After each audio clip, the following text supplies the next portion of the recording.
The most common question that I get, especially when someone is just starting out on Amazon FBA, is related to how Amazon records your inventory for you in Seller Central. Especially if you've just finished up your first shipment and sent in all your inventory, it gets to Amazon, and you know that because they send you emails saying that your inventory is being checked in, and then you log into your Manage Inventory page and you see that nothing is available for sale. That can really freak you out, and I know it did me in the very beginning, and this is probably why I get this question all the time, but I want to answer for you why it's showing up that you have zero inventory at Amazon, and it's a bunch of different reasons, and the first one that we'll cover is going to answer most of your questions. Pretty simply, the reason that this happens for the most part is your inventory gets sent to Amazon, but it's not yet at the final fulfillment center where it's going to be shipped out to customers. Now, this fulfillment center will change, and sometimes you can have inventory that says it's available at Amazon this week, none of it sells, and next week it says it's not available. It can still be in this first method. When you log on to Seller Central, where you check where your inventory is or if it's available is going up here into Inventory and then Manage Inventory. And from here, you'll see everything that you have. I think it's FBA and FBM, but I've never done FBM, so if that's wrong, someone let me know down in the comments. And the reason this can be very concerning is if I just go to what I have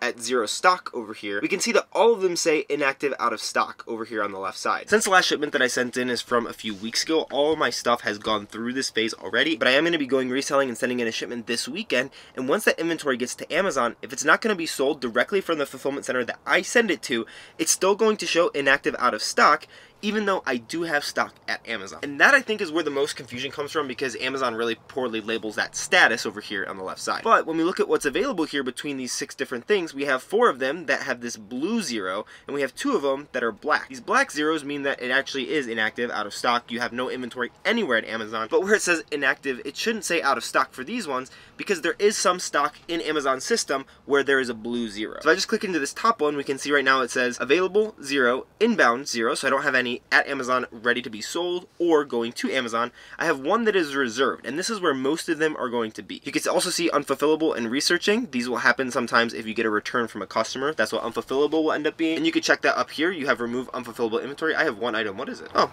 just some shoes, which I'm going to have to create a removal order for. But I have Amazon do that automatically for me, which I'm going to talk about in a video coming up probably next week. But going back over to this Manage Inventory page, we can see that all of these zeros are because they're reserved. This one has 3 of them reserved, has 1 reserved, and the final one has 1 reserved. But honestly, this reserved status doesn't really give you a lot of information. The way to see why it's reserved, and I would just recommend doing this for all inventory before you have any questions anywhere, is by clicking onto this SKU number. It's going to be blue beside every single unit that you have at Amazon, and if you click on that number, you're going to open up the product page for your SKU. So what you have sold before, what you have at Amazon, what's inbound, what's researching, and we could see that in the last 7 days I have 0 sold, last 30 days 0 sold, last 90 days 1 sold. This is an item that I picked up a while ago. I think it's been at Amazon for a very long time. And this page is going to give you so much information. I do want to walk through the whole thing with you, but first let's scroll down to where it says inventory, because you have sales, pricing, and then down here you have inventory. And you can see a bunch of stuff about your inventory. The most important part is this middle column right here, FBA inventory breakdown, and reserved. So we can see that I have total 1 unit, which we already know because we clicked on that blue 0, and we know that it's reserved already. But then down here we can see why it's reserved. There are 3 main reasons why it's going to be reserved, and the most common one, especially when you send new inventory into Amazon, is FC transfer. We can see mine isn't there. I have 0 in FC transfer, but I have 1 in FC processing. That's because this unit's been at Amazon for a while, and I'm removing it from Amazon, so it's in FC processing for my removal order to be processed. So if you have set removal orders for items, that's what FC processing is going to be, as well as it moves into a researching stage. A customer order is 0, but because the customer might return it or cancel their order, if I see these blue zeros, I will never purge that inventory, meaning I won't delete that listing, because then I'll just end up with stranded inventory if the customer doesn't go through with that purchase, or if they return it within the next 5 to 7 days. I don't want to have to worry about that, so I wait until the 0 becomes black. But I don't have any in customer order, and the most common one that you guys are probably dealing with is FC transfer, which is where they send your inventory from one fulfillment center to the next. And to understand why this is the case for you, especially as a new seller,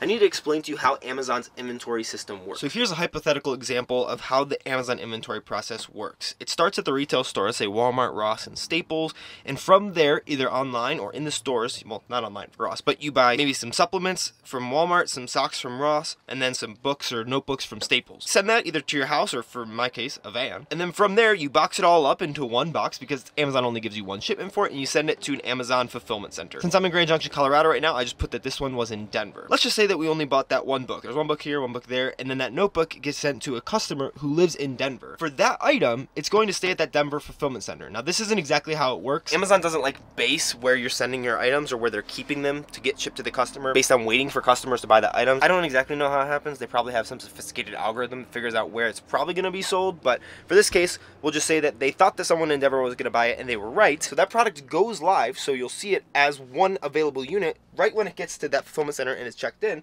until the customer buys it, and then you'll see it as 0 inactive out of stock because it's reserved for a customer order. Now let's just say that's the only thing that Amazon thinks should stay at that Denver fulfillment center. What's going to happen next is that all of your items are going to be transferred to other fulfillment centers. So we'll just say that a pair of socks as well as some supplements get sent over to Kansas City from Denver because they think more of it's going to be sold towards the Midwest or the east of the US, and then 2 cans of supplements get sent over to Las Vegas because they think that that amount is going to be sold over there. Now let's just say it takes 3 days for it to get from Denver to Las Vegas and a full week for it to get from Denver to Kansas City.